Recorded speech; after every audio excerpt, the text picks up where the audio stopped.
It's my great pleasure today to welcome you all to another lecture in the American Encounters series.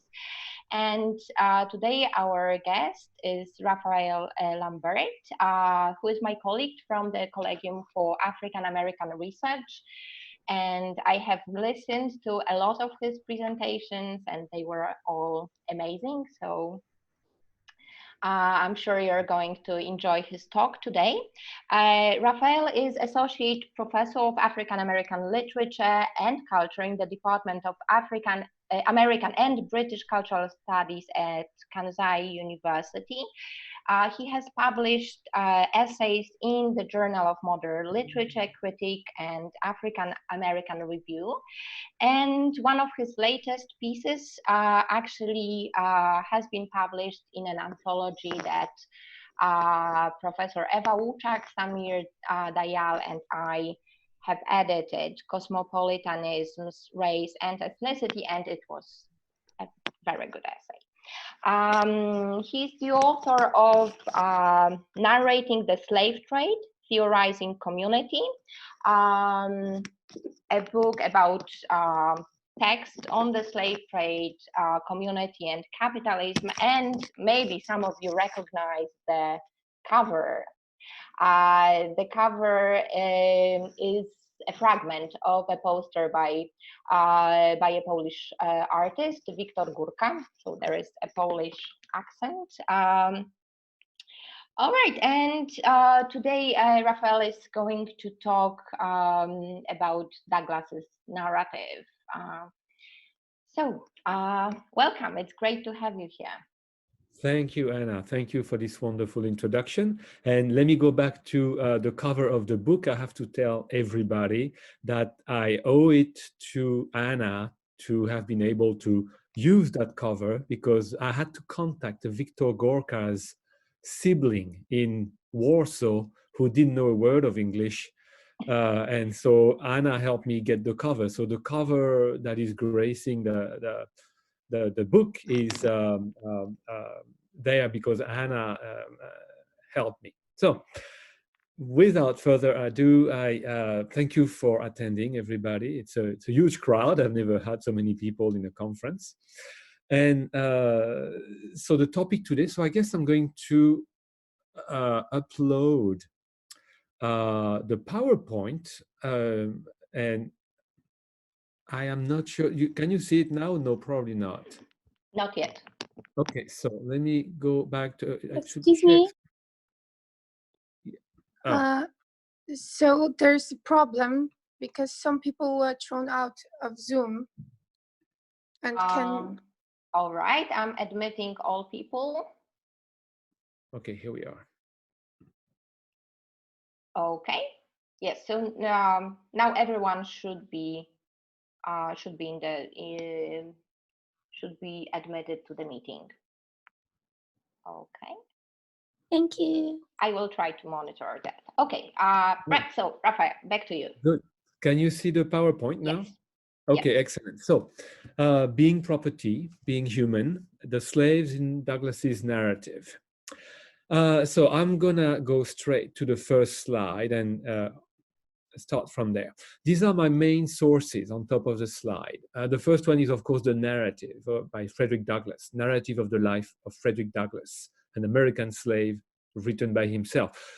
For students, Frederick Douglass was a slave, and by the time he was 18, he managed to escape to freedom in 1838, and he wrote the narrative in 1845. So he was very quick to, he self-taught, he taught himself how to write and read, and he wrote that narrative that's now probably the most famous narrative, slave narrative in the history of slave narratives. The second person I will talk about is Sydia Hartman, and I will use her book, Scenes of Subjection, Terror, Slavery, and Self-Making in 19th Century America. As you see, the book is from 1997, so this is contemporary. Professor Hartman teaches at Columbia University in New York City, and she wrote a number of books that are really good. I really recommend her reading if you're interested in this topic. The last person I will, not the last, but the other major book I will use is W.E.B. Du Bois's The Souls of Black Folk. It's from 1903, turn of the 20th century. And Du Bois is a major player in African-American theories. And these are my main three sources. Now, I would like to start with an anecdote. The book by Sydia Hartman, Sins of Subjection, I actually read it this summer. And I should have read it much earlier, but I read it this summer. And at the end of the first chapter of that book, she starts talking about Frederick Douglass. And I realized that she's using the exact same scene I'm using in my class in Japan with my students. And so I keep on reading, and of course I recognize all the references. And I also realize that what she has to say about Frederick Douglass is completely different from what I have to say about it, what I tell my students, what we do with my students in class. And so I'm not saying Hartman is wrong, and I'm not saying I'm right, but what I'm going to do today is I'm going to compare what Hartman has done and what I do in class with my students in Japan, and show the differences. So Hartman will be very important. Again, this book is exceptional, so I recommend its reading. The scene that I'm talking about is the scene you have on the handout that Professor Pochmara sent to you. This is 4 paragraphs at the end of chapter 2 of Frederick Douglass's narrative. And these are the paragraphs I'm going to focus on. Now, what do I want to do today? I want to talk about that scene because if you've read the narrative, or at least if you've read the handout, nothing happens. This is a scene where slaves go to their master's place, they walk and they sing. So nothing happened. There's no beating, no violence, no the usual, or what you get usually in slave narratives. And that's why I really like that scene, because behind the ordinariness of the scene, there is actually a lot happening. So what I want to show today, I put a thesis statement in the middle of the slide. I endeavor to show how the slaves, in this simple act of singing, managed to achieve a sense of agency. So this is really what I'm going to do. I want to show how the slaves empower themselves, how they assert themselves as human beings through singing. Why am I saying this? Because when you're a slave, you're a piece of property. You belong to your master. And it's very hard to be anything else. You are defined by your master. And I'm trying to argue that through singing, the slaves managed to break this pattern and assert themselves as human beings. I put an outline at the bottom of the slide. Part 1 will be about Douglass's discursive strategy, the way he interacts with the reader. Part 2 will be about Sydia Hartman's use of opacity. Opacity is a concept developed by a Martinican thinker called Edouard Glissant, a Francophone thinker, and I'll get to this later. The third part will be about Du Bois's Negro aesthetic. And in the last part, I will dwell on slave songs, and I will do a close reading analysis of the first paragraph of the handout that you have in your hands or on your desktop. So here we go. This is what I'm going to do. Now, before we look into the 4 paragraphs, before we get into the analysis, I want to talk about the paragraph that precedes this passage. So this you don't have in your hands, but it's in the narrative right before those 4 paragraphs. In that paragraph, Douglass describes the so-called Great House Farm. The Great House Farm is the master's plantation house, basically the big house. And it's on the Y plantation in Talbot County in Maryland. And this is the home of Colonel Edward Lloyd, and it's surrounded by 20 farms. So let me show you the next slide, and you will see what I'm talking about. This is the Great House Farm. This is the real place. You have it on the left-hand side of the slide. And this is where this is where the slaves are walking. This is where they're going to get their monthly allowance for food, clothing, everything they need for 1 month. You see the aerial view. It's a huge estate. And all around, there, you have about 20 farms that are related to to this big central house. And so what's interesting in this is that Douglass describes this this plantation as a business, as a company. So this would be the headquarters, what you see on screen, and the 20 farms that you don't really see are the subsidiaries. And so the Lloyd plantation, if you've read the narrative, you would know that the Lloyd plantation, the Great House Farm, is basically a large family-owned business. And you have a very careful husbandry of resources. The resources were the animals, the crops, and the slaves. And it's a very hierarchical structure. Like today in certain companies, you have a chairman, like a CEO, who is Colonel Lloyd. You have senior executives, who are Lloyd's two sons, Andrew and Richard. You have also Lloyd's son-in-law, Captain Thomas Auld, who married Lucretia Auld, the daughter of Colonel Lloyd. You have a middle manager. The middle manager is called Captain Anthony. Is the superintendent of the 20 farms, and he's also Douglass's master, as a matter of fact. And you have first level managers who are overseers. Overseers were like managers in every farm. Every farm had an overseer. You had supervisors. The supervisors were the drivers. The drivers were usually chosen among the slaves, and they were on a horse, and they had a lash, and they drove the slaves. That is, they forced the slaves to work, often with a lash. And then you have the workers. The workers are the slaves, and there were about 1,000 of them altogether on the Lloyd plantation, which is huge.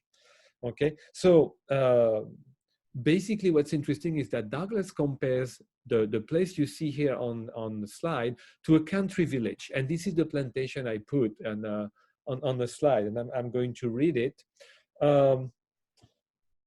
Okay, I need to make a room here because I don't have it with me here. The home plantation, okay, okay. Now, I need to get, sorry, I need to get rid of this. Okay, here we go. I'm going to read it. The home plantation of Colonel Lloyd wore the appearance of a country village. All the mechanical operations for all the farms were performed here. The shoemaking and mending, the blacksmithing, cartwrighting, coopering, weaving, and grain grinding were all performed by the slaves on the home plantation. The whole place wore a business-like aspect, very unlike the neighboring farms. So what you see here is that basically the Great House Farm is compared to a village, it's compared to a business. My point is, it looks very normal. It looks like a normal place. There's nothing exceptional about it. And that's what I want to talk about. You're reading about a slave narrative, and all of a sudden you're transported into that world that looks like a normal village. And the point I'm trying to make is that Douglass lulls his readers into forgetting that the plantation is a site of toil, of hard work, of coercion, of brutality. And he's doing this not because he wants his reader to forget about this, but because he wants his reader to react to this. You read the narrative, the first chapter of the narrative, if you've read it, ends up with the beating of Aunt Esther, a woman who's beaten by her master for no good reason. It's very shocking.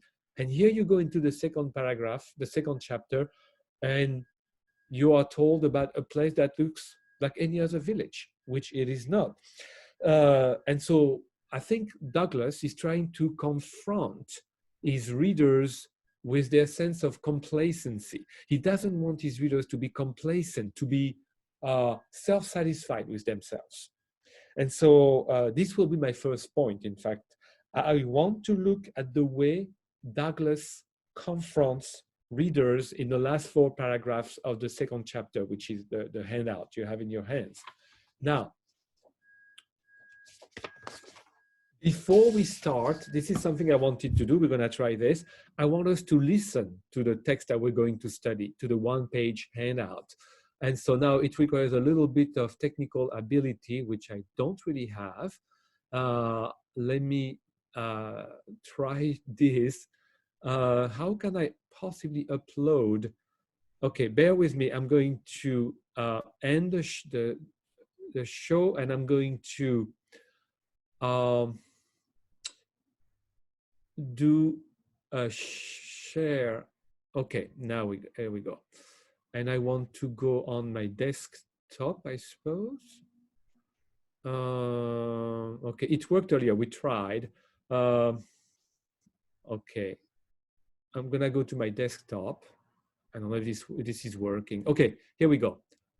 I'm gonna click this, and hopefully we can listen to narrative. Okay, I don't know if you can hear.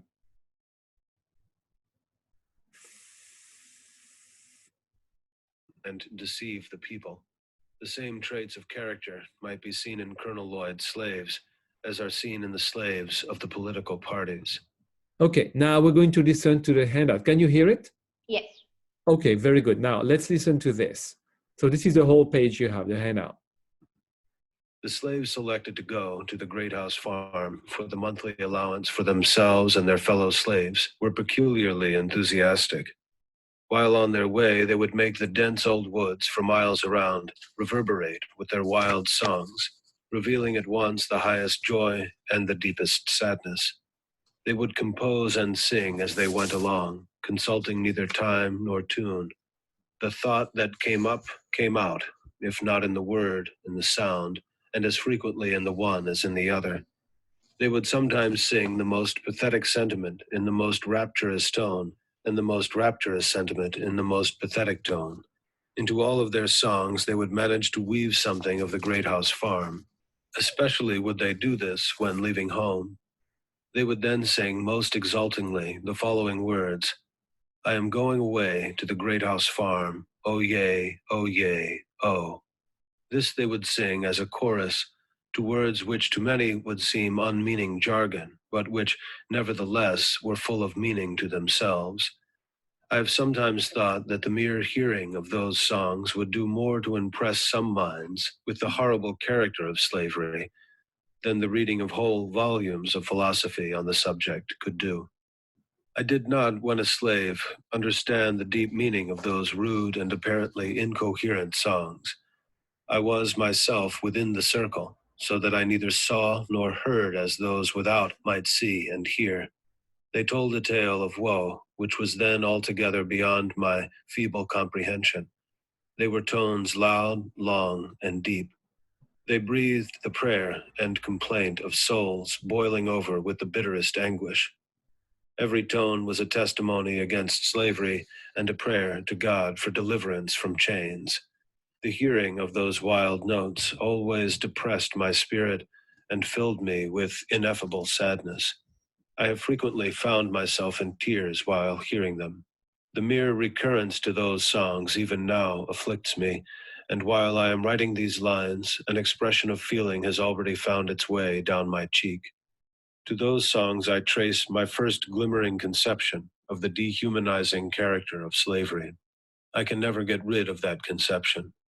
Those songs still follow me to deepen my hatred of slavery and quicken my sympathies for my brethren in bonds.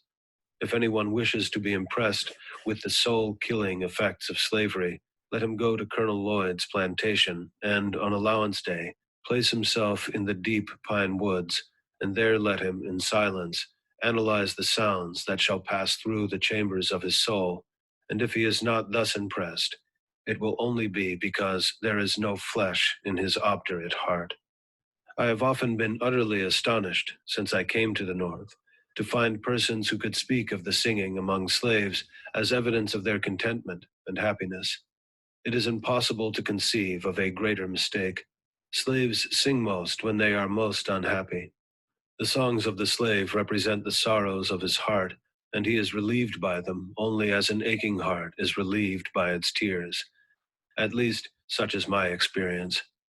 I have often sung to drown my sorrow, but seldom to express my happiness. Crying for joy and singing for joy were alike uncommon to me while in the jaws of slavery.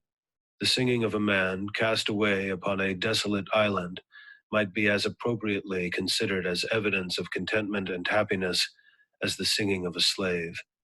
The songs of the one and of the other are prompted by the same emotion. And all right, this is the end of chapter 2. So now back to the screen. Okay.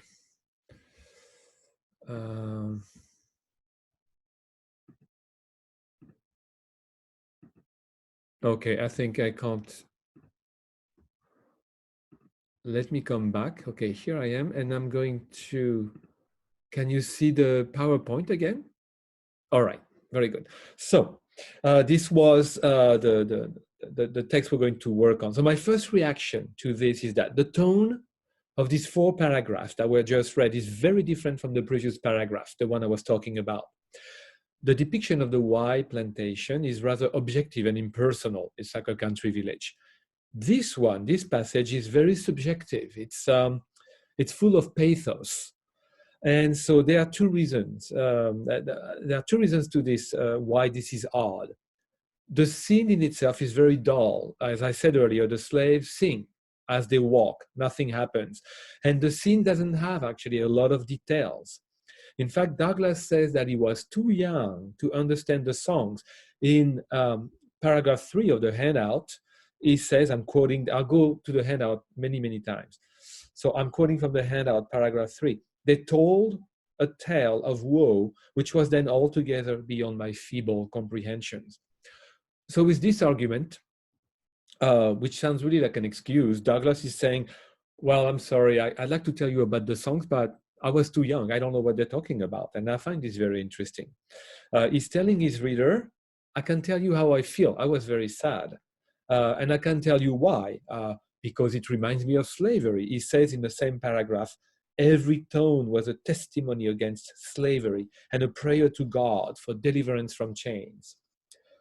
So in a nutshell, the songs have a very powerful evocation of slavery. And Douglass says also in the same paragraph, to those songs, I trace my first glimmering conception of the dehumanizing character of slavery. So this is very clear. It tells us why he's sad and how, but it is not telling us about the songs. So the 4 paragraphs, the whole segment is about the songs, but we don't know what's in those songs, which is very strange. It won't tell us about the mechanism, the process behind all this. And so as a result, and that's the point I'm trying to make, as a reader, you're left trying to figure out what prompted Douglass's emotional reaction. So to me, this is Douglass's strategy to question the way his readers receive the scene, the way they interpret the scene, because they cannot know exactly what's going on because they're not told what's going on, except that the slaves are walking and singing. And so one way of interpreting this, this scene is that Douglass challenges the reader's eagerness to embrace his sorrow when they know so little about it. They don't know what's going on, but when people read a slave narrative, you know it's very sad, it's about slavery, so naturally you're going to feel sorry for the slaves. And I think Douglass is trying to force his reader to do something else. He's trying to force his reader to think about what they're reading. And so in a way, he's questioning the moral and intellectual integrity of the readers. He's telling his readers, in a way, this is my interpretation, why are you so sorry for me if you do not understand why you should be sorry?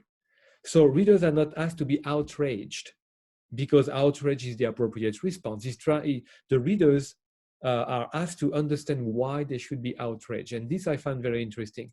If you read slave narratives, you have a lot of violence. You have a lot, it's quite shocking. In fact, I teach a little bit of slave narratives back at home in Japan, and some students just cannot take it. They hate the class because there is too much violence in slave narratives. And here you have a passage where there's no violence, it's just slaves singing. And so what I'll try to show today is that behind the simple singing, there's a lot happening, okay? So, well, this is basically the point. The point is, as a reader, you don't want to be a passive reader. You want to be very active. You want to react, and that's what Douglass is doing here. By instead of showing them violence, he's showing them something very peaceful, something very ordinary. Which at the time in the 19th century, if you're a reader and you know a little bit about slavery, you cannot not react to this. Okay, so I'm going to give a few concrete examples from the text. The first one is about a stereotype that was widespread at the time. It's the stereotype of the happy darky, which will come back several times in this lecture. The happy darky is this idea that slaves were always singing and dancing because by nature they're happy. It's inborn, right? That was a racist stereotype of the time. And if you look at the first paragraph, at some point, Douglass talks about the slaves being peculiarly enthusiastic. So he says the slaves who are going to the big house are happy and they sing. And this is a stereotype. The slaves were not happy. I mean, you're not happy to be a slave. Who would be happy to be a slave? But at the time, I'm guessing Douglass's readers must have cringed at this idea that the slaves were happy just to go on the road and go to the big house. And so this is one example in which Douglass is kind of jolting his readers out of their complacent attitude, or he's trying to at least. The second example is the chorus. In the middle of the handout, you have a little bit of the chorus, what they're singing. I'm going away to the great house farm. Oh yeah, ho. I always ask my students in Japan to do karaoke and try to sing this. How would you sing this? Of course, we don't have the music behind and no one really knows. And of course, the Japanese students are very shy. And so they except when they do karaoke. But the point is, we don't know as readers how they are singing this. And this chorus is very simple for us to imagine what the slaves, how they perform it.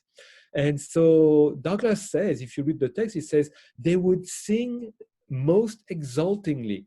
But if you read the rest of the 4 paragraphs, they're not singing exultingly. They're very sad. So this is very strange. They sing very exultingly, but the rest of the description says the opposite. So again, careful readers would wonder whether the rejoicing of the slaves is fake or performative.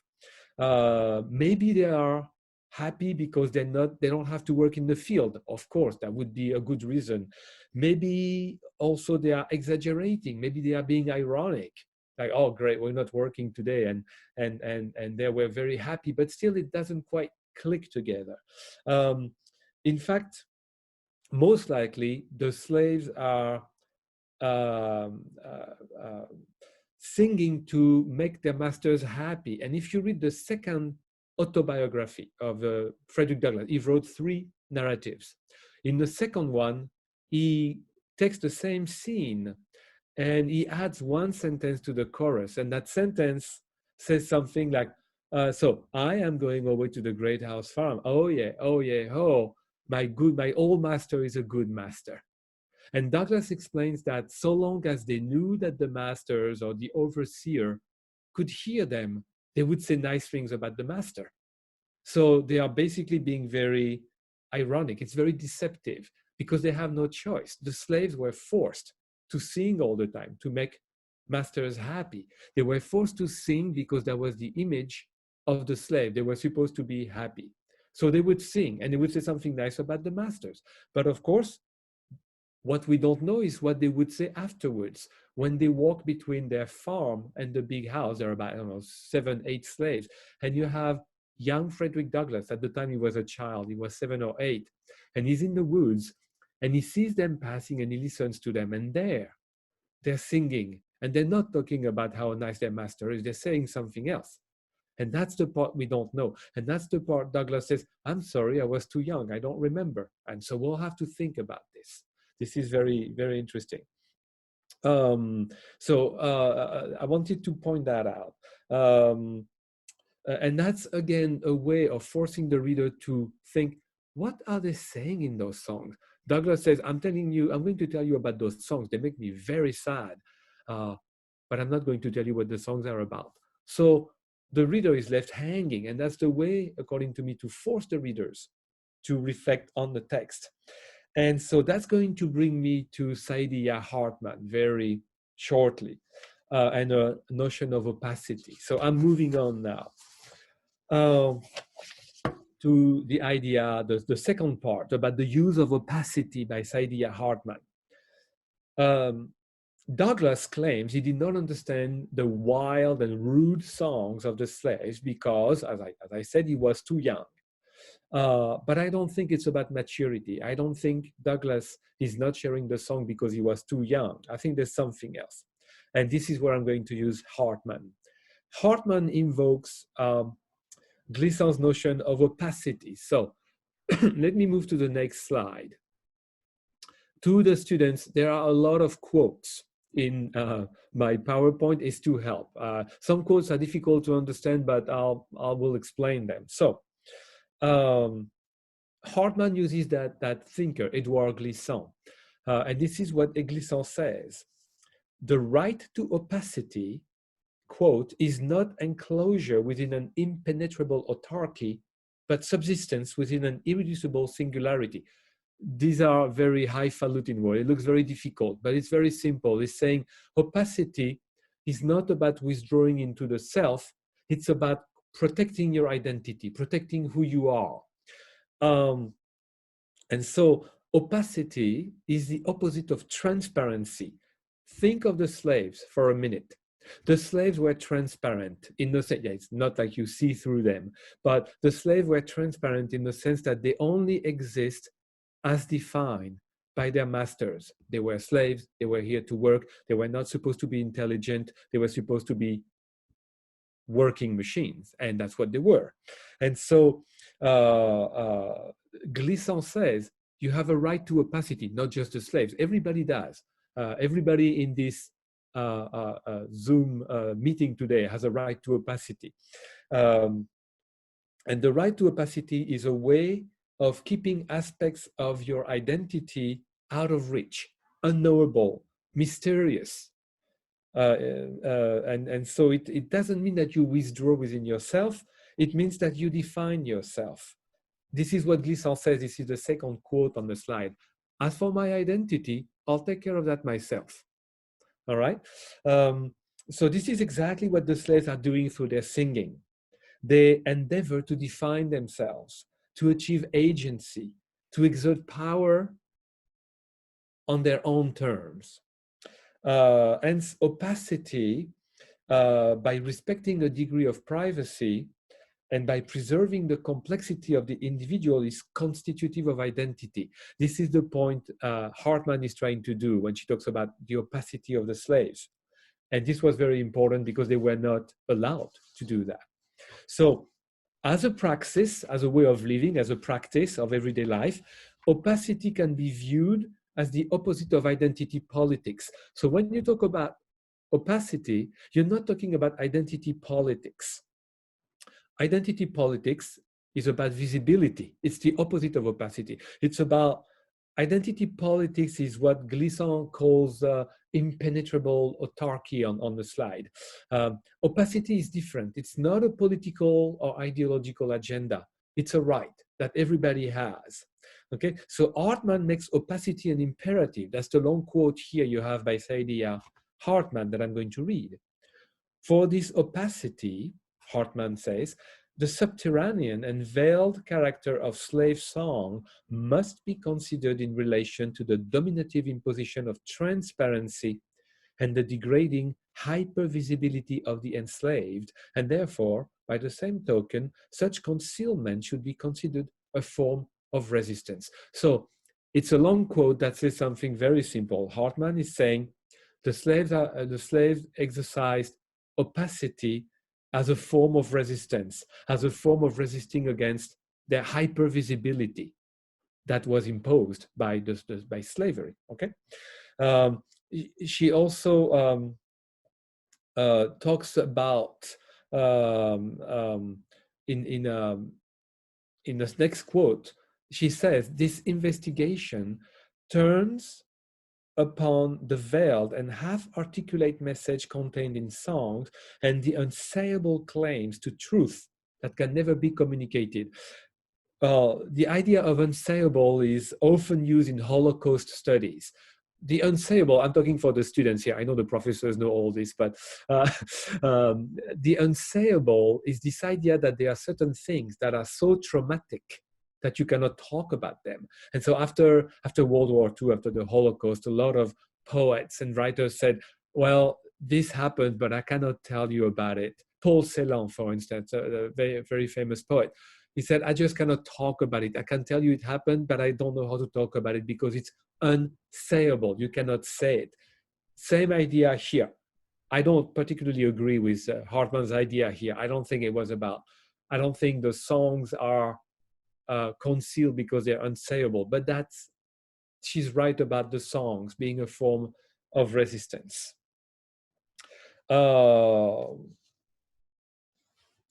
In a way, you could say that Douglass does the same. So Hartman says, I cannot talk about it because I respect those songs for their opacity. And Douglass, in a way, did that too. He also did not share the song. So there is a connection between Hartman and Douglass in that sense here. Now, I want to say a bit more and offer a couple more quotes about opacity by Hartman. So I'm moving on to the next slide. Here's what Hartman says.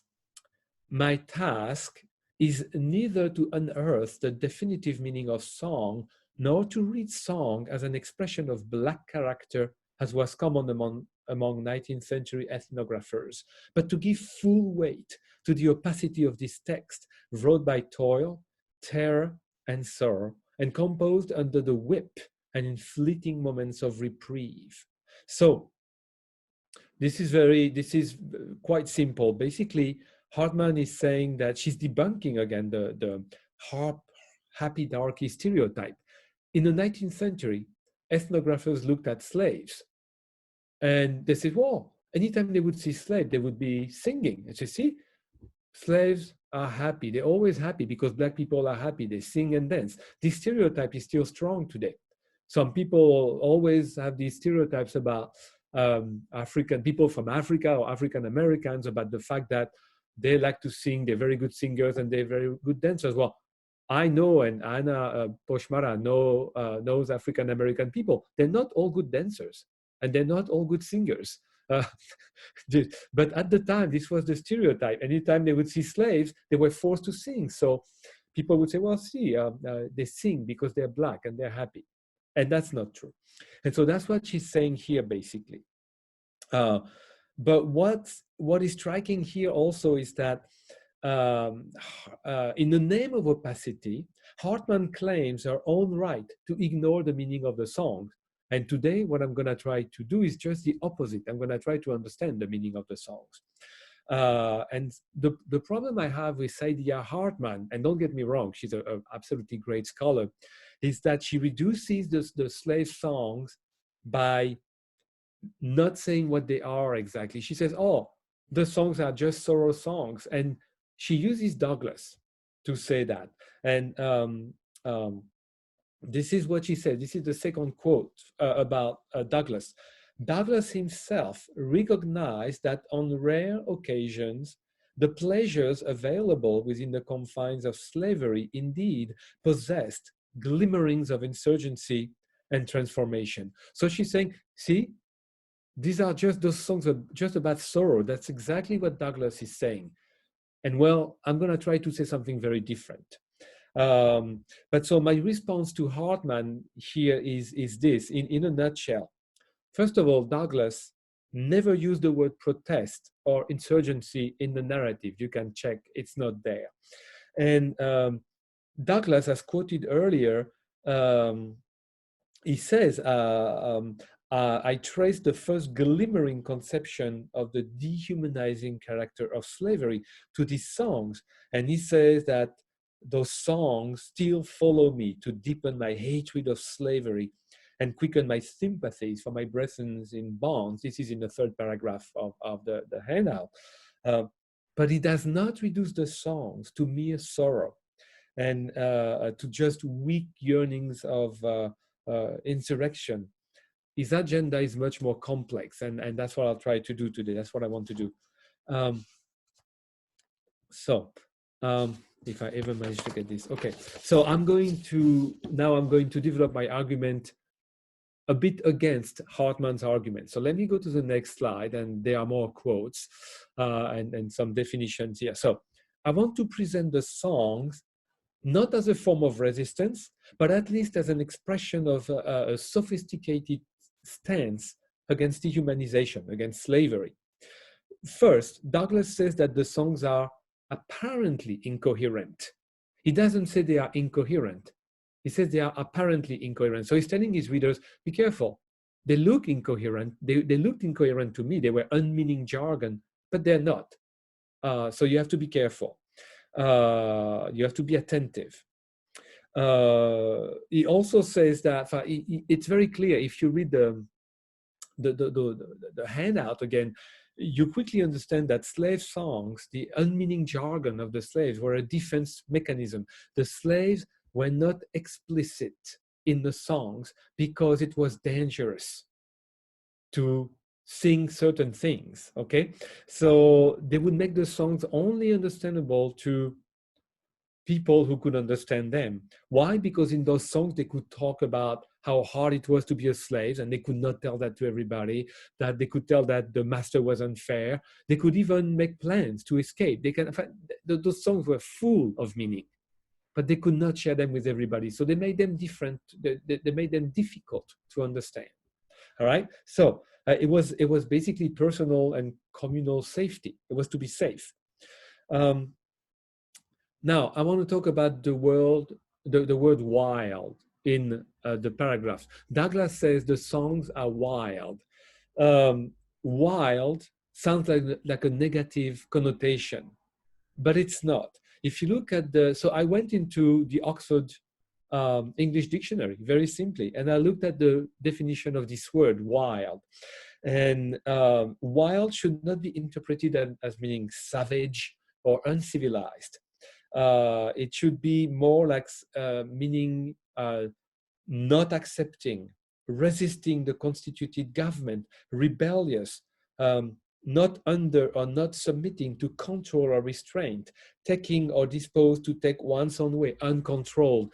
This is what wild means in those songs. This is a part I don't have time to develop here, but in the 19th century, the word wild in America had that kind of connotations. It was related to romanticism and to transcendentalism. I won't go into this today. It's far too complex to develop here over a video conference, but that's the idea. And that's what Douglass used. He also uses the word rude, like those rude songs or those rude sounds. And it's the same. Rude does not mean vulgar or coarse. It's something that's rude means not given shape, order, or regularity. It's something autonomous and free. And this is the idea that Douglass is using for his songs. Those songs are free, they're autonomous, they're an expression of freedom. And he's not writing this, he's not saying that, but he's using those words, those wild songs, those rude songs to convey this idea. If you were American from the 19th century and you read this narrative, you would have probably reacted to these words with this idea behind, okay? So of course, Hartman does not see it that way, as I already mentioned. She says, she dismisses the songs as inefficient. She says, well, those songs are very nice, but they're not inefficient. They fail to meet the requirements of an oppositional culture. I'm quoting from a book that could stand and even defeat the slave-owning class. And she concludes rather harshly, and I put the quote at the bottom of this slide.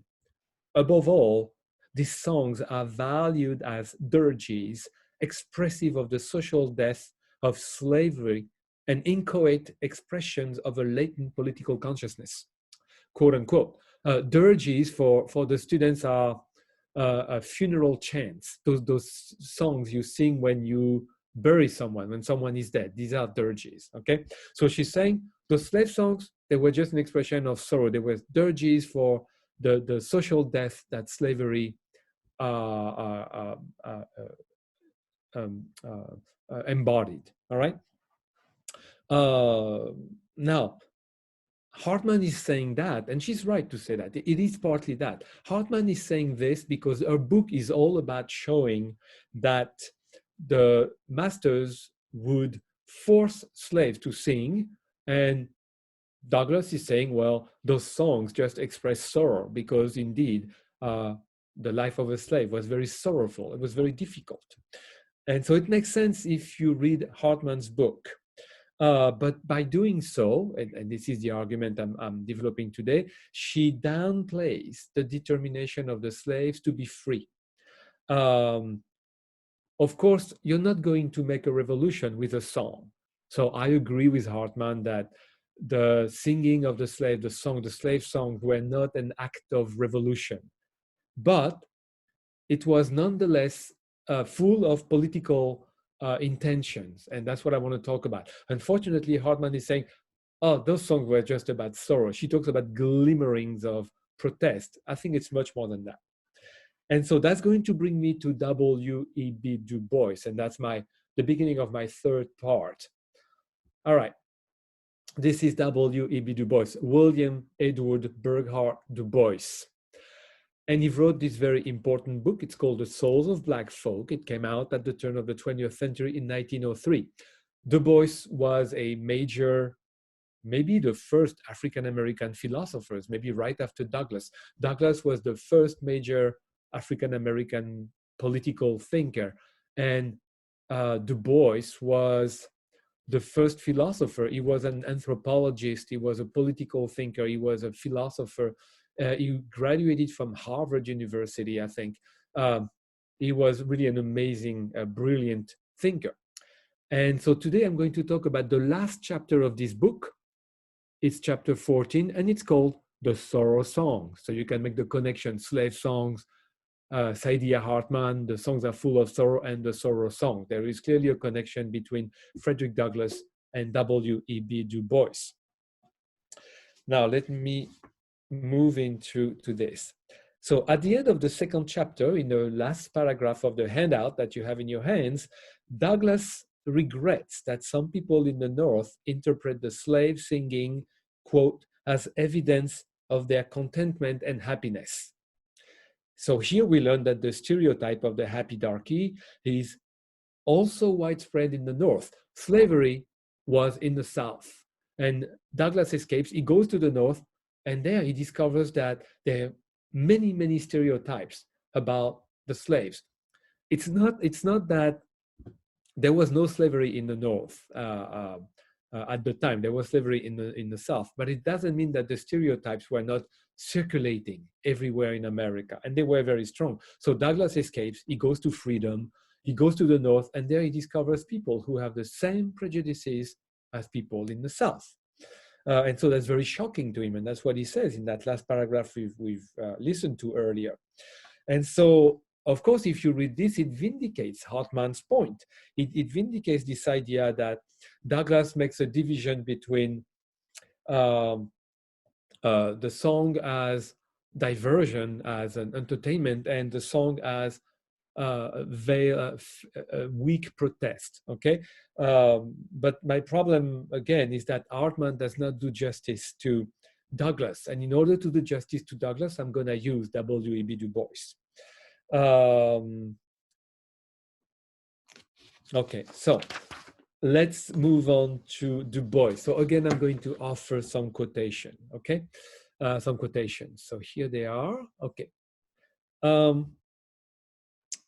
So Hartman says something very important in her book. She says that Douglass's analysis of the songs foreshadows W.E.B. Du Bois's definition of the songs in The Souls of Black Folk, and especially in the 14th and last chapter, The Sorrow Song. As I said earlier, these are the paragraphs that Hartman uses in her book and that I use in class in Japan.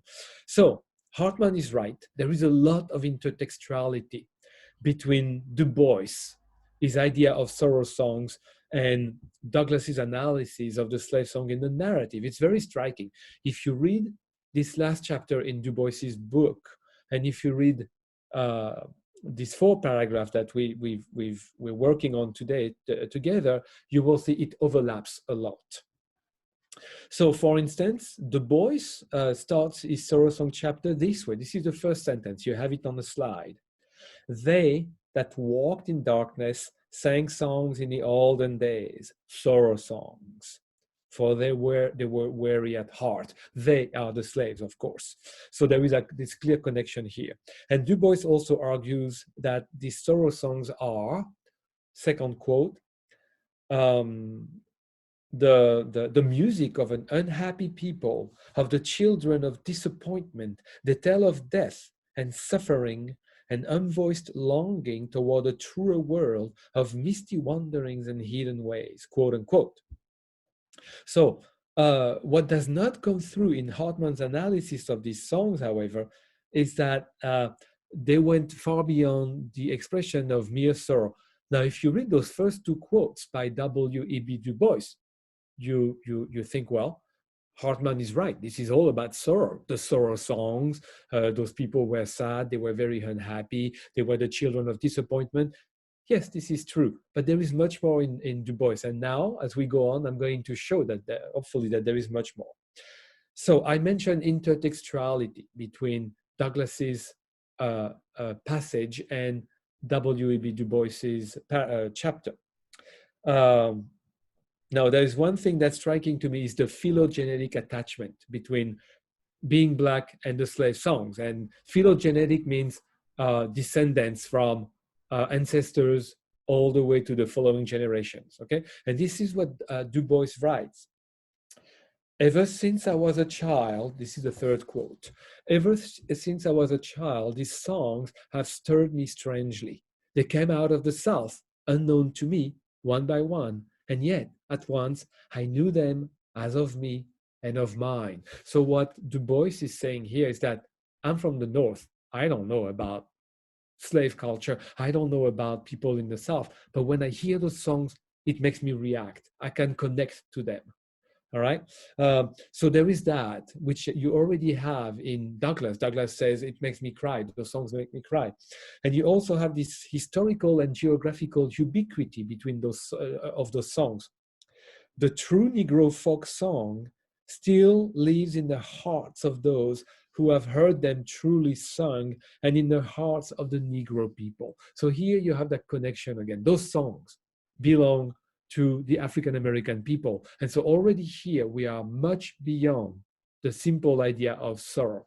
Okay, now we're going to move on with Du Bois. Du Bois is going to put these songs at the center of what I call this Negro aesthetic. It could be argued that Douglass, in fact, laid the ground for this aesthetic. To Du Bois, slave songs are the very origin of the Negro folk song. So let me go to the next slide. The Negro folk songs are basically the embodiment of Negro people, of Negro culture. And Du Bois talks a lot about Southern Negroes in particular, because they come from the slaves, right? And according to Du Bois, Negro people brought 3 gifts to America. The first is labor force, working. Negro built the nation with their sweat and blood. The students may or may not know that the slaves built the nation, basically. They built the White House, so I heard. So that's quite a symbol. So the first gift is obviously hard work. The second gift is the aesthetic character of America. And this is the first quote here that by Du Bois. Negro folk songs stand today not simply as the sole American music, but as the most beautiful expression of human experience born this side of the seas. So this is the present that Black people brought to America. And the third gift is the most important. It's the gift of the Negro spirit. And that spirit is full of energy, and it's full of the prospect of overcoming the nation's democratic failings. And I'm going to talk about this now. when Du Bois wrote this book in 1903, a lot of things had happened in America. And I'm going to lecture a little bit to help the students here. I'm going to put it in context. In 1903, by the time Du Bois writes the book, slavery is abolished. There's been the Civil War, the American Civil War. At the end of the Civil War, slavery is abolished. Black people have been given the right to vote, and they've been given full citizenship. Okay, these are the 3 Civil War amendments. Amendment number 13, 14, and 15 have given African Americans full citizenship. But they got this only on the paper. Slavery is over, but for the rest, they don't get much.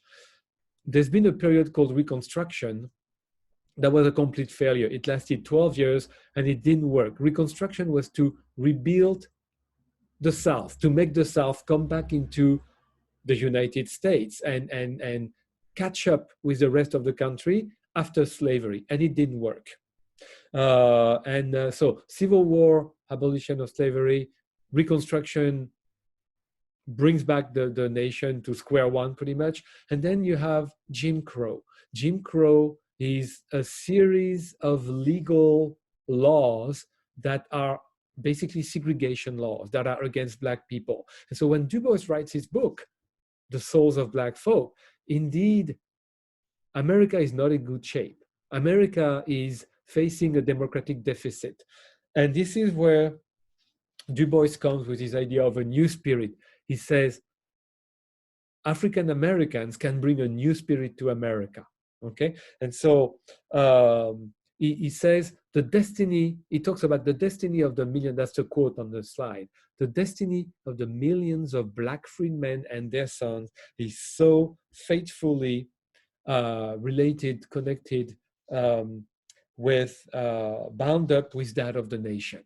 Okay, and he says, I know that these songs are the articulate message of the slave to the world. So you see that there is much more in those songs, in those slave songs, than just sorrow. Okay, so what Du Bois is saying in that book, and especially in that chapter, is that the Negro people is ready to join forces with the white majority in America and build a future that will respect the principles, the founding principles of America. We hold this truth to be self-evident, that all men are created equal, blah, blah, blah. All these ideas that America is a democracy where everybody is equal. And it's not happening at the time. And so Du Bois comes with this idea, Black people, they're bringing a new spirit. They are a new type of people and they can change America, all right?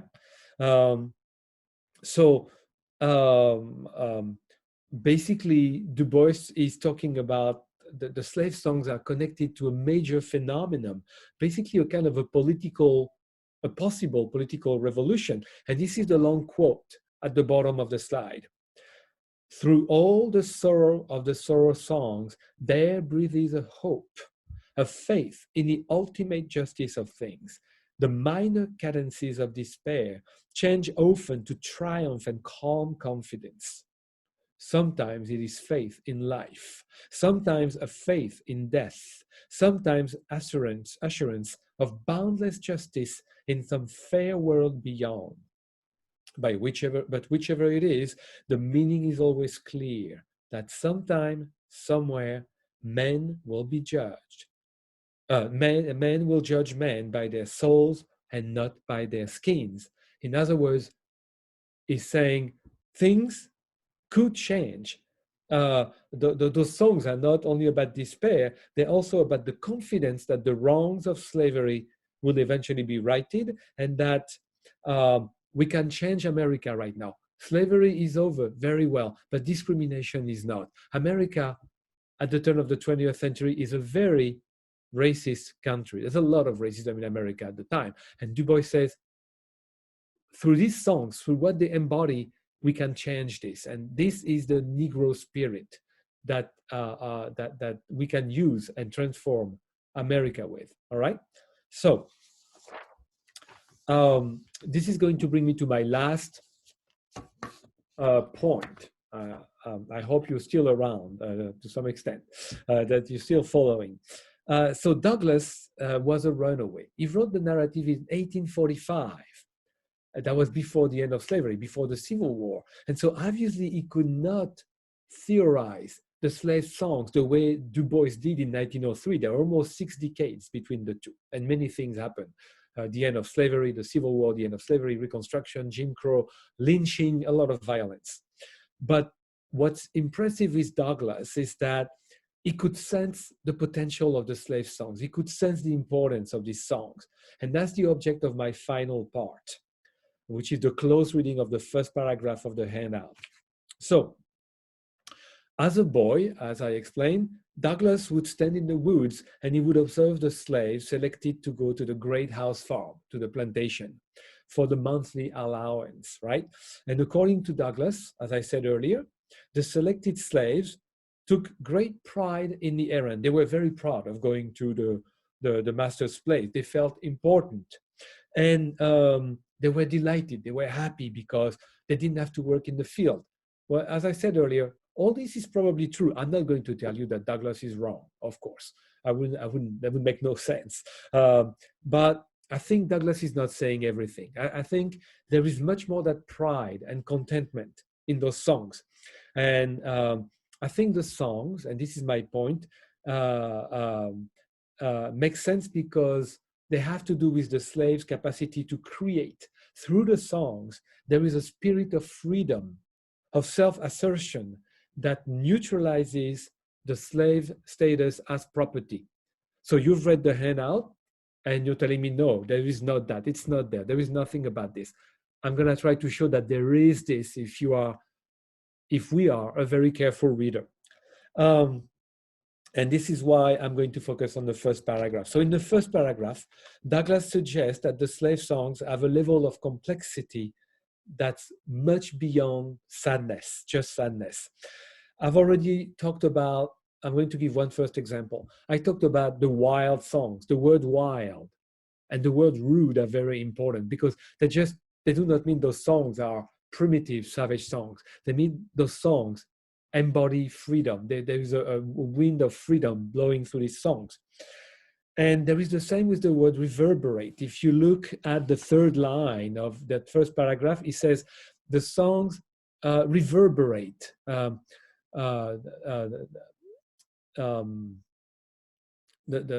Reverberate with their wild songs, revealing at once a highest joy and the deepest sadness. So there is the verb reverberate, this idea that what the slaves are singing is echoing. It's like an echo going through the woods. Reverberate means to echo. It also has a political meaning. If you look at the Oxford English Dictionary or any dictionary, you will see that reverberate is often associated with the idea of a political idea that reverberates through ages. So you have a political idea which starts one day and it reverberates. It goes from one generation to the next, and it's there. And I like the idea that the songs are a political statement that reverberate through the woods. I mean, they spread geographically, but they also reverberate through generations. We know that from Douglass, who says, I remember those songs. And we know that from Du Bois, who says, I am connected to these songs. And we know that through Sydia Hartman, who picks up this idea of these songs to build up her argument as well. So clearly there is a reverberation, an echo of these songs, a political echo. Later in the passage, though, in paragraph 2, 3, and 4, Douglass actually says that those songs are like philosophical books. They're like better than philosophical books to tell you about slavery. So there is a very, very deep meaning, a political meaning of the songs. Now, of course, we're already way beyond the idea of sorrow here. Now, the songs, so if you look at paragraph 1, the songs, Douglass writes, revealed at once the highest joy and the deepest sadness. I know these are very simple words, but this is already very different from the idea of desolation throughout the passage. The highest joy, the deepest sadness. Not only you have a lot of emotions there, not just sorrow. Highest joy is not sorrow. And you also have a very wide array of emotions. And so just with those words, Douglass is saying those songs are expressing any type of emotion you could think of. And so you could read this and just pass over it without thinking twice about it. But remember that the slaves were transparent. They were reduced to one idea. The slaves work and they're sad when they're on their own, and they look happy when in front of the master. Well, no, they're not. Their songs express the highest joy and the deepest sadness. Already here you have an important idea. They're not straightforward, uncomplicated translations of easily defined emotions. So basically what he's saying here is that the slaves are human beings. They have intricate feelings, and even though they cannot voice their opinion because they were not allowed to voice their opinion, they can create an art form, singing, that allows them to spread these ideas. It's hidden from the master, it's hidden from other people, but it's still being disseminated, spread out over those who know about it, those who are privy to this group of slaves, okay? Historically, if you look at slave songs, historically, some of you might have studied that, I don't know. You will see that songs could be a discourse of protest, they could be Jeremiad. A Jeremiad is a kind of a chant when you lament, where you talk about your misery, where it's called a Jeremiad. It's a big word that just means you sing about your terrible life. Okay, it could be a chronicle of small victories. It could be past victories, things that were good for the slaves in the past, or future victories, escaping, going to freedom. It could be a channel for news, opinions, jokes. The slaves communicated through the songs. They made jokes. They told news when they knew that some people were fighting for slavery in the north. They would say so. They would not say so in front of the master, but they would tell the other slaves through their songs. That was a way of communicating. So basically the songs were a forum where ideas were being exchanged, where ideas were being communicated, but this forum was secret. And that's why Douglass cannot tell about it. Why? Because when Douglass wrote the narrative, slavery was still on. Douglass escaped to slavery, but all his fellow slaves, most of them were still in chains. And so he could not, by telling what was in the songs, he would have betrayed the slave. They might have gotten in trouble. Some of the people were still there singing those songs. And so he couldn't tell too much about it. And that is why he's so secretive about those songs. Now, those songs, what makes those songs interesting, I think, is their heterogeneity and secrecy. I've just talked about the secrecy. I must talk about the heterogeneity that they embody. They express a lot of things. They're also very spontaneous, and they're also very creative. If you look at paragraph 1, there is a sentence where it says, the slaves would compose and sing as they went along, consulting neither time nor tune. If you read this, so they would go and they would sing, and they would just come up with words and a tune. This is improvisation. Why is this important? Because improvisation, some of you might be musicians. You have a lot of great musicians in Poland, I know. Let me tell you an anecdote. When I was a student in America, I tutored in French. I taught French to a professor of musicology, and he played in classical music orchestra. So he played the hobo, and he wanted to learn French. And he knew I was interested in African American culture.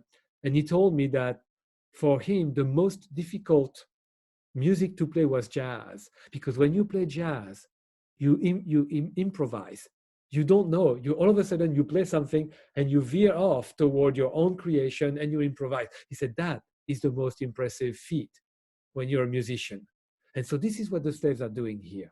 And by doing this, by improvising, by creating those songs out of nothing, they are showing that they are actually very intelligent.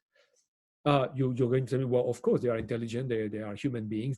Well, but at the time, a lot of people thought that slaves were idiots, that they were not educated, that they were closer to animals than human beings. So by creating those songs, by just saying this, Douglass reminds his reader, those people are smart. They can walk and sing. Well, we can all walk and sing. We can take a shower and sing even. So everybody can do that. But they create those songs. They invent them. It's not something they know. And that's a proof of their humanity. Those songs are very original. They're very, there is art behind this, okay? And so that is very important for Douglass to tell his readers. I compare it to a poiesis. A poiesis is a Greek word that just means poetry. Poetry is an act of creation, and that's what they're doing here, okay? So you see that all of a sudden, if you start paying attention to the words in this first paragraph, Douglass is saying those songs are very important because they express the humanity of the slaves. And so the distressful quality of the song does not come from their contents. It comes from the fact that they embody slavery, because they're a connection to, for Douglass, they're a connection to those people that are still in chains. But of course, they are much more than that. I'm going to go a bit further. There is a key sentence in the first paragraph, and this one I really want you to pay attention to it. It's the one that says, they would sometimes, the slaves, they would sometimes, let me find it. They would sometimes, it's 4 lines from the bottom of the first paragraph, more or less in the middle of the first paragraph. So, this will be my final point, and I'm going to read it. They would sometimes sing the most pathetic sentiment in the most rapturous tone, and the most rapturous sentiment in the most pathetic tone, quote unquote. This is a key sentence. This is called a chiasmus. A chiasmus, so let me go to the next slide, you will understand immediately. Here's a chiasmus. So you have to understand that work in Japan, English is extremely difficult for them. So I have to do slides like this where they can visualize things. They would sometimes sing, this is the sentence, the most pathetic sentiment and the most rapturous tone, and the most rapturous sentiment in the most pathetic tones. And you see it's crisscross, like this is a chiasmus. A chiasmus is a figure of style, of rhetoric that is used not just because it's pretty, but because it says something very important. If you read the narrative, if you read Douglass's narrative, there is another chiasmus in the narrative. It comes in the 10th chapter, when Douglass is going to fight against a very mean, very violent slave owner whose name is Edward Covey. They're going to fist fight. And he says, this is at the bottom of the slide here, this is the other chiasmus. You have seen how a man was made a slave. You shall see how a slave was made a man. And after that he fights, and Douglass decides to run away. So you see our chiasmus is important. This here, our chiasmus today, is in the 2nd chapter, so really at the beginning of the narrative. And to me, it's a turning point in the narrative. This is where he says, you're gonna have to pay attention to slaves, because even when they look happy, they say much more that, or sad, there is something much more complex and interesting. So,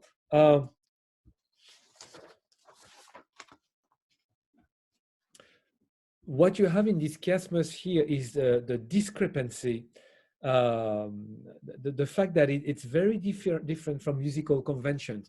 If you take classical music, or even if you take pop music, simple pop music, it's always the same. You have a very sad music with a very sad idea. That's the principle of pop music. It's very simple.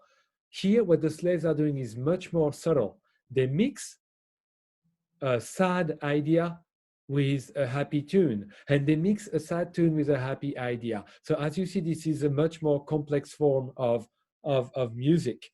And why do the slaves do that? This is my point, because it covers the whole spectrum of human emotions. And so the message is crucial. It's a reminder that the slaves are human beings, that they have complex emotions. And as you know, slave songs are, of course, at the origin of African American music. It's the origin of jazz, blues, spirituals, gospel, soul music, rhythm and blues, rock and roll, hip hop, even pop music. Everything comes from there. If we didn't have that today, we would be stuck with classical music. Don't get me wrong, I love classical music, but fortunately, there is also hip hop and jazz and blues and all these different, this very rich musical heritage that really comes from the slaves. And that's what you see here. And I'm going to take you to my very next slide. It's the same one, it's the same chiasmus, but I put it on a graph because Japanese students love graph. They understand mathematics better than English. So here's the graph. This is the last thing. It's the same idea. Look at the graph. You look at the horizontal bar. You have sentiment.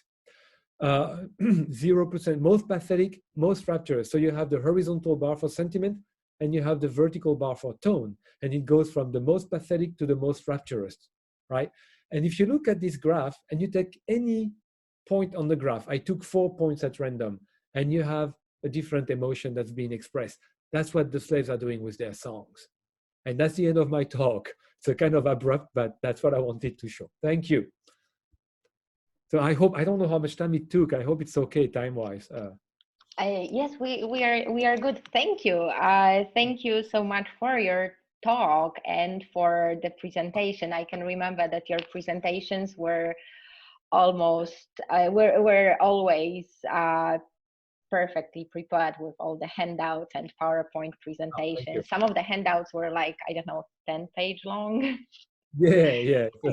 So again, I'm sure that everyone was able to follow. So thank you for that. Some of the students are in their first year, so I'm sure it was useful.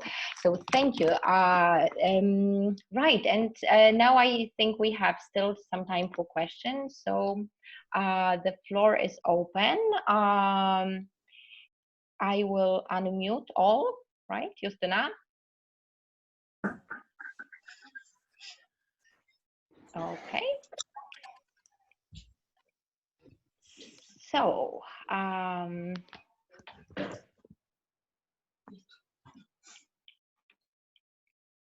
any questions? I have a question. Can you hear me? Yes, could you introduce yourself? Yeah, my name is Helena. Can you hear me? Or Yes, is it yes. Okay, hi. Yeah, maybe I was different audio because it's not working well. Just give me a moment. I can hear a different audio from someone, and I don't know if it's me or. Yeah, I don't know. All right, Yeah, so I will mute all apart of... Mute everyone, yes, and except for Helena, yes. Okay, yes. Unmute, and I want to unmute Raphael. Wonderful. All right, so Helena, go on. Yeah, I understand that it's about like the complexity of the emotions and complexity of the emotions that are expressed by the songs.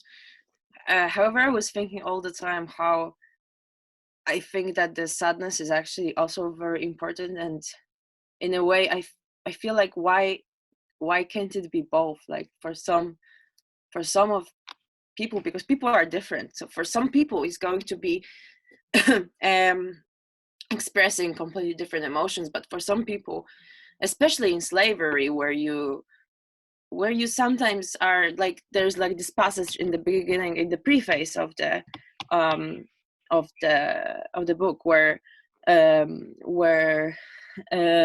it's described this to compare the black slaves, how they are humans, and how people under slavery are going to change and are going to be often their emotions, and there's this part about a white American sailor who was kept in the slavery and somewhere in Africa, an American sailor who was cast away on the shore of Africa, where he was kept in slavery for 3 years, was at the expiration of that period found to be embroiled and stultified. So for some people it could be just a way of coping, but they gave up. So I don't know, it's just a thought that I had, that the sadness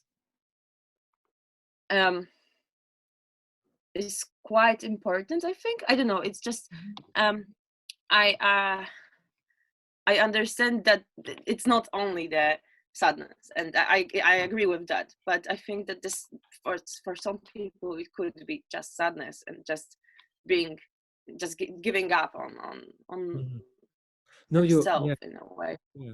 No, you're absolutely right. I mean, I don't want to dismiss the importance of sadness. Of course, it does express this sadness because it's there, and it you know, the point I was trying to make is when we insist too much on when we emphasize sadness, we forget that it was not just that the I feel that the problem with the abolitionists, with Garrison and all these people, is that they, of course, they emphasize the fact that the slaves were very sad, that their life was terrible, and it was important to do that.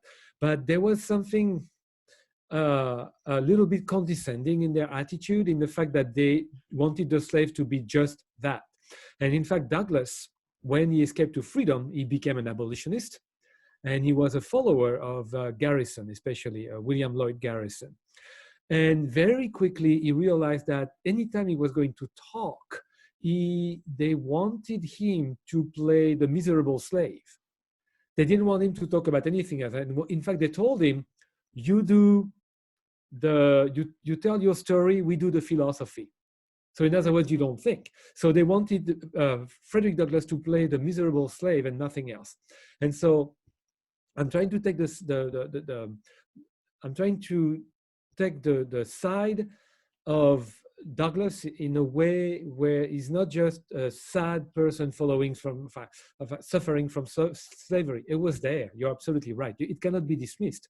But I think Douglass here, especially in the first paragraph, he's trying to say, yes, we're very sad. Our life is terrible. Being a slave is the worst thing in the world. But we can also express other feelings. And so that's really what I was trying to do. But you're right to remind us that we cannot dismiss sadness. As you said at the beginning of your explanation, it could be both. Maybe the difficulty is to see that sadness is not a simple feeling. It's very complicated. And there are many ways of expressing it, including irony, including a mix of feelings. And so I think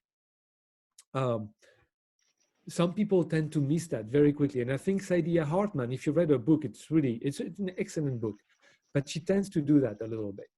And so that's why I kind of took issue with it. But yeah, no, you're right. We should not forget about, it would be a mistake to dismiss the sadness that the slaves were experiencing.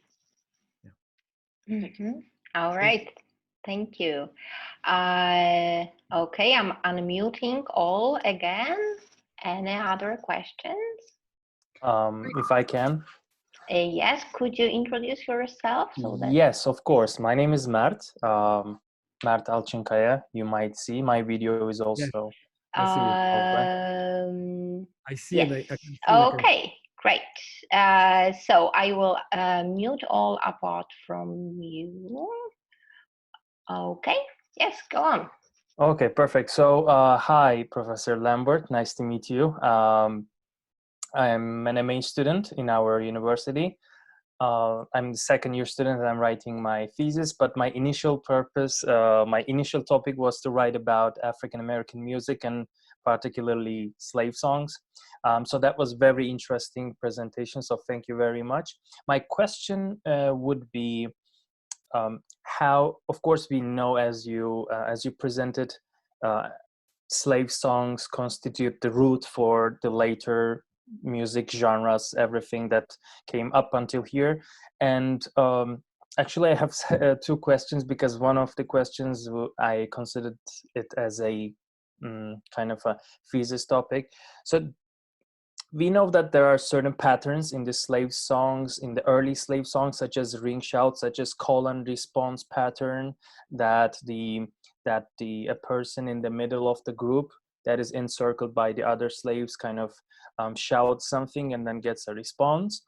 Of course, I'm kind of describing because our friends maybe that they don't know that detail. So are we can we say that these very patterns in the very early stage of slave songs kind of survived up until the present music style? For example, we have this hip hop group Migos, and I guess in their songs where they created mumble rap, we kind of can see actually still this call and response pattern.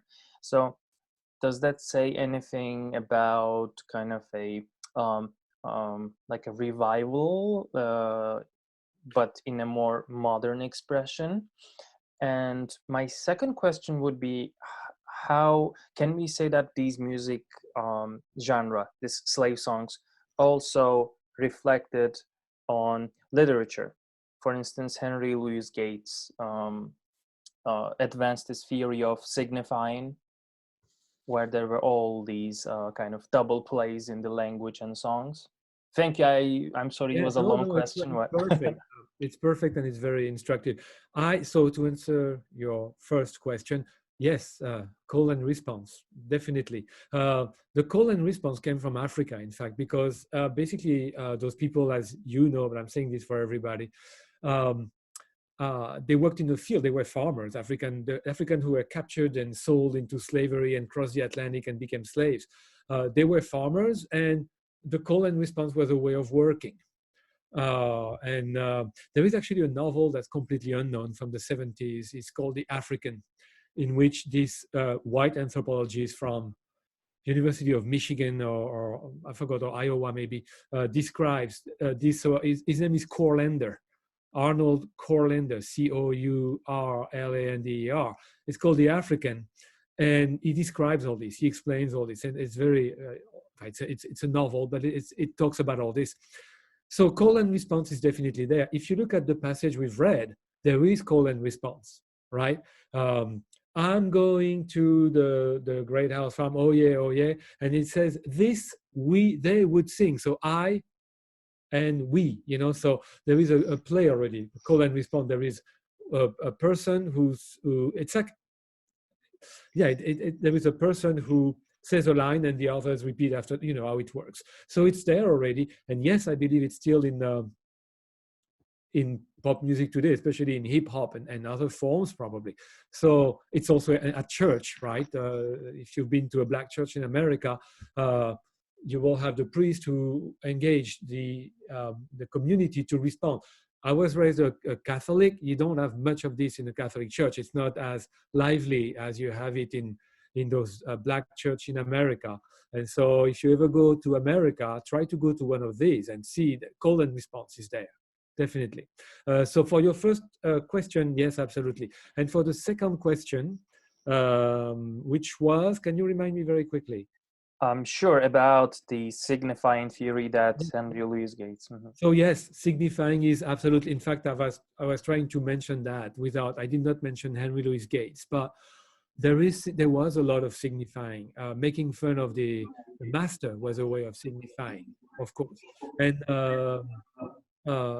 as I said, it's not in the text because Douglass could not write those things down. It might have gotten other slaves in trouble. So it's not there, but there was signifying. And I would say signifying is human nature. And I would say that when you're under duress, you have to use it more. I don't think it's just a black thing. I think we all signify on occasions, whoever we are. But of course, it applies very well to African Americans. And the way signifying is a way of circumventing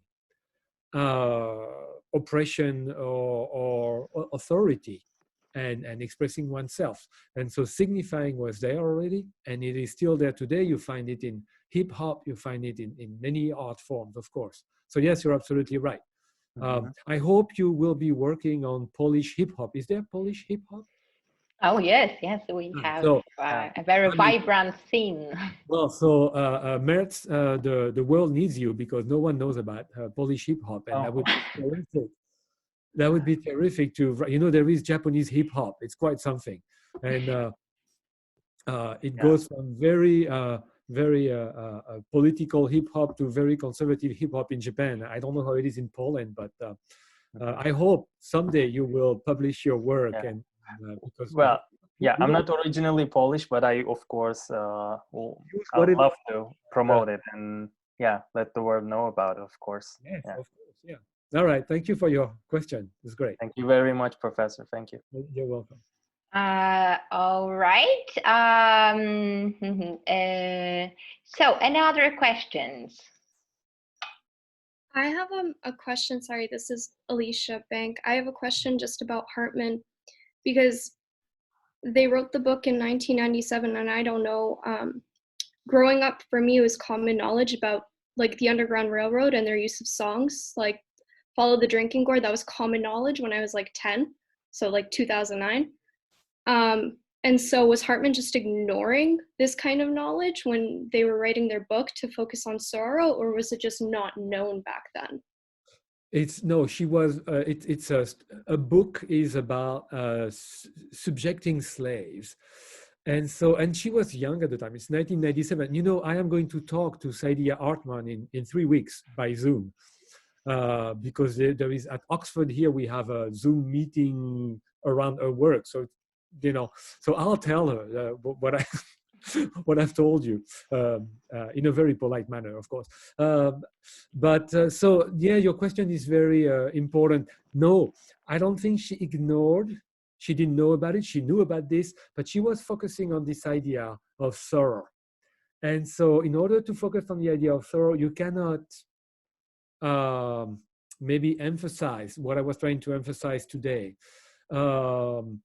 And so I guess she went for what was important to make her argument, which we all do as professors and students. When we write something, we focus on one argument and we take what's important to us. And so I think she kind of left aside, especially Du Bois. She left aside everything Du Bois had to say. She just said, oh, Du Bois also calls these sorrow songs. If you read Du Bois' chapter, he says much more. And Sydia Hartman is a brilliant scholar. You might have heard of her already. So I guess it was a decision she made not to talk about what's behind those songs and just to go for the idea of sorrow. Mm-hmm. Yeah. All right, thank you. Guys, any other questions?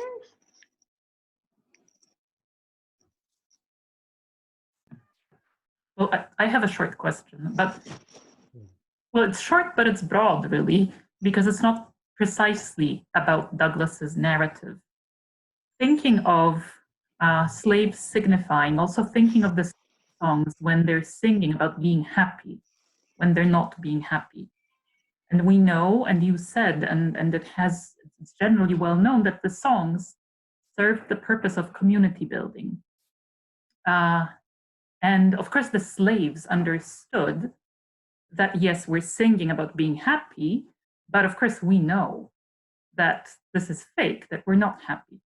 And I guess my question, it's a big question, and I also want to relate it to maybe the current situation, or maybe just the notion of citizenship in general and community building. What kind of a community is built using these principles in which we all say one thing, but we all know that we mean something else, right? So, and I think this is something that kind of like in the public sphere right now, in all of the talk that is surrounding the pandemic, I think this is something that we can spot. We respond with certain phrases that are expected of us. And yet, of course, we're all thinking, nah, this is just all, you know I have to say this, but. Well, I think it's better than a question. It's an excellent comment, and I completely agree with you. There is this kind of, right now we live in a world where everything is standardized, where we have to talk in a certain way, and something that I didn't talk about. I'm working on this, quite honestly. I'm developing these ideas right now in the form of an essay, and something I didn't talk about today is this idea of singularity. The singularity is very important, to be singular within the community. So the shortcoming of a community is that it may force you to into a pattern, to think in a certain way. And when the wrong people control this community, you end up thinking like everybody and not thinking outside the box. And so I think what the slaves are doing too through their singing is this idea of the singularity, asserting one singularity. The slaves are no singularity. And so it relates very much. We're not slaves, of course. We don't want to make that kind of connection. But this idea that we live in a world that's very standardized, and that so did the slaves. They had no choice but to be what they were told to be. And in a way, we are that too. So yes, your comment is right on target. It can be, there is this idea of singularity. There is a French philosopher, his name is Jean-Luc Nancy, and he wrote exactly about it. He wrote about community, and he wrote about this idea of plural singularity, the idea that we form a community that's already there before you form a community, and it's made of singularities that are all different. And in the world we live in, we have lost this sense maybe of singularity. And we think very much according to certain rules and certain patterns. So yes, you're absolutely right. It's a great comment. In fact, I'll use it in my work. So thank you. Yeah. Yes. Thank you for your answer. Thank you. Yeah, thank you. I'm sorry. I think there is a question in the chat. A question in the chat, sure. Yes, so there is a question from Aneta.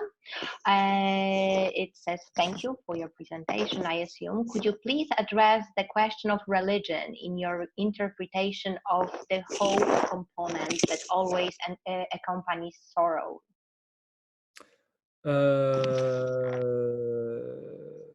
Okay, you have to repeat this. There is a kind of an echo. Can you repeat this very quickly? It's about religion and? Right, and hope, right? So the question of religion and hope that always accompanies sorrow. Okay, all right. Yeah, hope is important. So the idea is that religion gives you hope to deal with sorrow, right? Did I get this right? So here it is assumed that hope always comes with sorrow. Yeah, I think I'm not sure I'm getting the idea behind all this, but yes, of course, there is, it goes together. In fact, yes, sorrow goes with hope, and hope goes with sorrow. So maybe those songs express hope, and maybe this is something the slaves were not allowed to express openly, because the hope of the slaves was to be free. And so by expressing their sorrow, they expressed the hope that their sorrow would stop. In a way, the songs are like medicine. It's a way of coping with distress. So hope is an element there, of course. Yes, I agree that it makes, it works also that way. It works with religion, works in the same way. Yes, in a way, of course. Mm-hmm. So yes, that's what I could say about this, yeah. Mm-hmm. Yeah. All right, thank you. Right, Aneta, does that answer your question? Hello, can you hear me? Yes. Yes, I can hear you, yes. Right, so basically my question referred to your somehow very neat omission of Afro-Christianity as an important component of slave everyday life and the infra-politics or micro-politics of the plantation life, including geographies of disobedience that you somehow related to with the opening passage of the Lloyd Plantation. So I thought my understanding of the Reconstruction period especially would not be complete if I speak about a component of hope in the post-Reconstruction era as supplementing sorrow and Du Bois's sorrow songs without knowledge or reference to the religious worldview of the slaves that carried the chosen nation metaphor and was a sustaining force in African American life. this is basically where the question comes from. Oh, okay. Well, that's very, very interesting. Yes. I don't know much about slaves and religion, but I know that they embraced religion as soon as they were allowed to, but that they developed, obviously, their own form, their own interpretation of religion. I know that much. And I know that in Clotel, for instance, it's another slave narrative, there is a wonderful description of what religion meant to the slaves. You also have this in 12 Years a Slave, about the way slaves had to deal with religion, how they, you talk about Afro-Christianity. Yes, they created their own form, they embraced Christianity and then they made it their own form. I know the idea of the promised land after death was very important to them, for instance. Crossing the Jordan, and it's in many songs, of course. So yes, it's very important. In the case of Du Bois, I think he was a bit wary of religion. I think he acknowledged their importance, but I think Du Bois created his own cosmogony of African American culture. That's kind of he made African Americans into messiahs, like there was a prophecy. And he wanted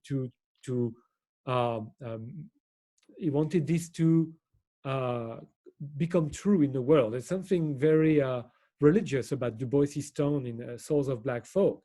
But yeah, of course, you're right. Afro-Christianity is very important. So yes, thank you for your comment and question.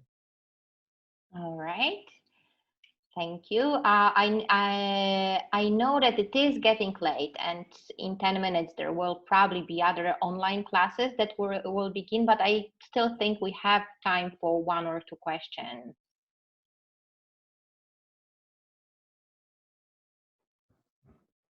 All right. I have a question. Okay, yes, great. Or perhaps a comment, or I just want to share what I was thinking while Raphael was talking. I want to ask you, or maybe talk to you about this concept of opacity strategy, because I think that there is some paradox within it, or an ambivalence. The opacity strategy goes like this, that you exaggerate, you perhaps perform some kind of a camp thing, which is by the way, the strategy of many 19th century writers, not just Black writers, because Emerson does it, right, in a sense, when he sort of ridicules his own ideas in his writing. Melville does it notoriously to criticize 19th century moralism, but in his language. And so there is this paradox, I think, where the opacity or camp or exaggeration strategy works for the development of agency. This is what you talked about at the beginning, but it is somewhat unproductive politically. I don't think it has, there is a danger it will not perform politically. It is as if, you know, being opaque in the eye of vis-a-vis the gaze of the oppressor actually sets, to use a metaphor, a cataract in that eye, so that he doesn't really see that. So while agency is growing, right, the dynamics or the possibility of action is, in a sense, paradoxically blocked, even though the agency develops. I don't know if I'm making myself clear, No, but very much. What worked in the end was not this smart exaggeration strategy. Few readers were aware of the irony of it. What worked for the politics of abolition was this lousy language of, you know, compassion, right, and so on and so forth. So I wonder whether you'd agree with me that this is that there's a strange ambivalence there. It's a judgment call, I would say, between opacity and identity politics, and I think you're right. I think I really like the idea that being opaque create a cataract in the eyes of the beholder, and then the whole effect is lost. And maybe today in the 21st century, we have the luxury of being more sophisticated readers of these things that were written in the 19th century. And maybe at the time, few readers saw it. And as to whether it had a political impact, you're probably right that being opaque was not the best strategy. But maybe in the case of Douglass, he had no choice. of being opaque. Hartman has the choice of not being opaque, but she refers to it as this thing that should be emulated. Opacity is important, I would say. So you're completely right about the 19th century. It's a great, very interesting comment, very enlightening. And I think today, opacity is more the right to opacity is a response to identity politics. The problem with identity politics is that very quickly we fall into creating new barriers between people. And you have this withdrawal within the group that we are experiencing a lot in my country, in France and in America, and then I'm guessing in Poland. And that maybe it tells something about our failure to create a kind of community we're talking about. And so opacity then becomes that strategy whereby you, or this practice whereby you open up. But you're absolutely right. It probably didn't have much of a political impact in the 19th century. But compassion, compassion, the problem with compassion, the problem that Douglass had with compassion, because this is really what I was talking about, you're right. The problem Douglass had with that is that he could only do that. They only wanted him to be the tool that they would use to stir the compassion of the crowds they would address. And Douglass wanted to be more than that. And that's why compassion implies condescension, and this is not exactly. And so, but you're right about opacity as not being a very efficient tool to fight against oppression at the time. That's for sure. Thank you. Yes, thank you very much. Yeah, this is a great comment. Yeah. All right. So I also have a question. I think I have a question. I haven't formulated it. So I have just finished a text about Sony's Blues by James Baldwin.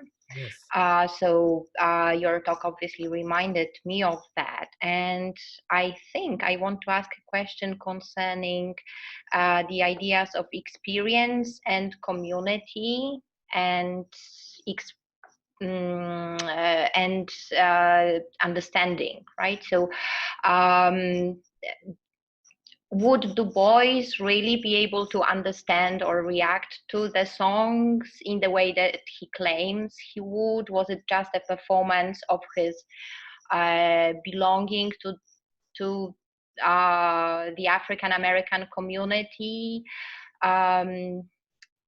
Right. So just to go back for a moment to Sony's Blues, some critics claim that blues in the short story is able to express the sorrow of humanity and sort of help people understand, all people understand better each other. And some people claim that it's specifically about African American experience and expressing African American experience and the building of the African American community. So it's not a well formulated question.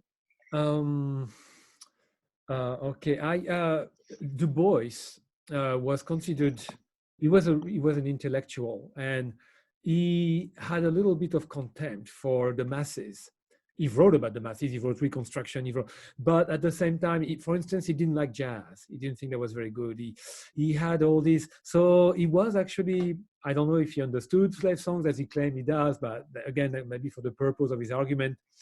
And it's very likely that someone like Du Bois was actually, did not have this link, this phylogenetic link with the slaves and his ancestors, especially, and he was from the North, he was educated, he didn't like jazz. I mean, there were a lot of things that made him not a very close person to the African American masses. In Sony's Blues by James Baldwin, I think we are in presence of a community that is not a community, that is trying to be a community. And I think the only way to bring the people together is a bit artificial, but it's through blues. It's through that blues session you have at the end of the story. He talks about Harlem. There's a lot of drug addicts. His brother's a drug addict. So Sony's Blues, I think, is a good example of a song of a short story that shows how music somehow can create a kind of community with all the singularities we were talking about earlier. At the end of Sony's Blues, one of the players, the main, the band leader is called Creole. And so Creole people are mixed black and white, but Creole is very black. He's described as very black. So he's a good example of a person who encompasses all this diversity within the African-American community, because Sony's Blues is also about a community that is that lives in a ghetto. So there is diversity within the African-American community, but and the blues is an outlet and a way of going beyond that. But at the same time, it's very much about the isolation of the African-American community. So I think in terms of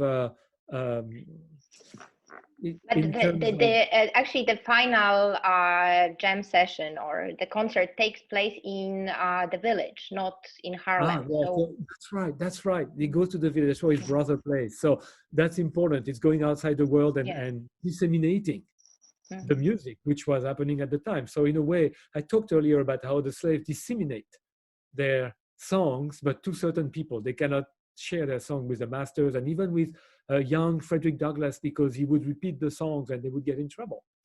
But so this was during slavery. So in a way, yes, you're right. The jazz session at the end of Sony's Blues takes place in the village, in Greenwich Village. So yes, there is something there of sharing, of expanding the community. So yes, to what extent Sony's Blues achieves that is of course another story. But were you saying, how did people criticize Sony's Blues? In many different ways, but mostly as this tribute to the blues, as the aesthetic, and it comes before Baker's study of the blues. So they write about it like 15 years before him, that the blues is able to express the history of African-American traumas and to build the community. Okay. Right. So so it's like mostly as the African-American musical tradition as a means to build the community. That's the most common interpretation. My text is in Polish, so you will probably not read it. Okay. Well, I think that the problem with building a community is that immediately you build a wall around the community. And so, if anything, jazz is far superior to blues in that regard, because it's a music that there's no words, in fact. It's a music that transcends. And actually, that's one of the more recent ideas that comes up in the criticism of Sony's Blues, that it's not the blues. It's the bebop tradition that the short story is about. Yeah, Sony does not play the blues. No, that's right. Absolutely. But they play jazz. In fact, they play jazz. It's the blues of Sony, but Sony plays the jazz. Yes. So yeah, there you go. Yeah. Thank you for that. That's great. All right.